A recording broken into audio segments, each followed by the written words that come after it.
Баршаңызға сәлем достар, каналыма қош келдіңіздер. Бүгін біз көпшіліктің сүйікті тортына айналған молочная девочка немесе сүтті қыз тортын дайындаймыз. Оригинал рецепт деп айту себебім, бұл рецептпен дайындаған тортты жегенде сүттің дәмі сезіледі. Тортты дайындау үрдісі екі бөліктен тұрады. Ең біріншісі ол корж, яғни күлшелер дайындау. Ал енді күлшелерді дайындайық. Бөлек ыдысқа ең алдымен 200 грамм ұн мен 15 грамм қосытқышты елекпен өткізіп аламыз. Құрғақ ингредиентті дайындап болғаннан кейін бөлек ыдысқа 500 грамм сгущенка, 3 жұмыртқа, аздап тұз салып миксермен араластырамыз. Миксер болмаса қолмен бір тұтас масса шыққанша араластырамыз.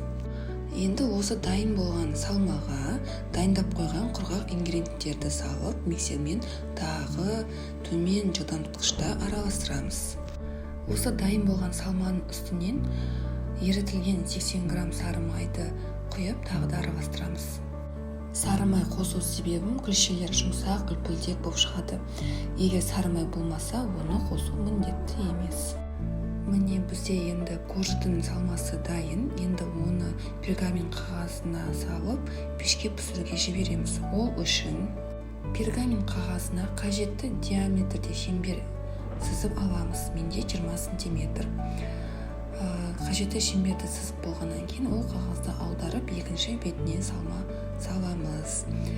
Егер мен құсап аударып қоймасаңыздар, жаңағы карандаштың ізі коржға басылып қалады. Ал енді осы пергамент қағазына 1,5-2 ас қасық салманы салып, тегістеп шеңбер бойымен жайып шығамыз. Дайын болған салманы 180 градуста қызған пешке, яғни духовкаға 5-7 минутқа қоямын. Корж қызғылт сарғыш рең алғанда уже дайын деген сөз, оны пештен шығарып аламыз. Дайын болған күлшенің суығанын күтеміз. Ол суығаннан кейін қағаздан алып, жаңағы кухонный полотенце дейді, яғни таза майлының үстіне қоясыздар. Ең бастысы күлшелерді бірінің үстіне қоймаңыздар, әйтпесе жабысып қалады.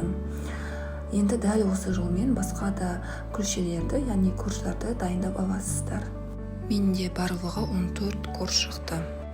Енді дайын болған күлшелерді жинауға кірісеміз. Бірақтан бұл тортты ертесіне де жинауға болады. Яғни дайын болған корждарды пищевой пленкаға орап, тоңазытқышқа қойып қоюға болады.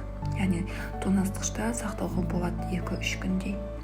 Немесе дайындаған күні бірден жинап тастауға болады. Енді торттың арасына салатын крем дайындаймыз. Бөлек ыдысқа 300 грамм сүзбелі ірімшік, 100 грамм ұнтақталған қантты салып миксерлейміз. Барлығы бір тұтас салма болу керек. Арасында ыртық-ыртық түйірлер болмау керек. Бір тұтас салма дайын болғаннан кейін үстінен 500 мг кілегей қоямыз. Кілегей мұздай болу керек, жаңа тоңазытқыштан шығарылған. Кілегейді қосқаннан кейін шыққан салманы тағы да миксерлейміз, яғни крем дайындаймыз. Енді осы жерде кілегейге аса қатты мән береміз. Ұзақ уақыт және қатты миксерлеп майға айналдырып алмау керекпіз. Миксерлеген кезде бір шамалы 3-4 минуттың аралығында крем қоюланады, яғни сұйық болмау керектім, формасын ұстап тұратын крем шығу керек. Креміміз дайын болды. Енді торт жинауға кірісейік. Торт жинағанда мен кальцо пайдаланамын. Кальцоны жаңағы торттың формасын ұстап тұруға көмегі қатты тиеді. Бірақ оны пайдалану маңызды емес. Жаңағы кальцоның ортасына ең бірінші корж қоямын. Корждың үстінен 1,5-2 ас қасық кремді саламын. Ол кремді реттеп, тегістеп, корж бойынша жайып қоямыз. Осылайынан кезек-кезекпен корж кремді қойып торт жинаймыз. Тортым дайын болғаннан кейін жаңағы кальцоның үстінен пищевой пленкамен жауып қойып, тоңазытқышқа 8 сағатқа қоям, немесе бір түнге салып қоямын. Егер күтіп отыратын уақытыңыз болмаса, 1,5-2 сағатқа қойсаңыздар болады. Не себепті бірнеше сағатқа қойып қоямыз? Бұл деген кремнің коржға сіңісі торттың жұмсаруына жақсы ықпал етеді.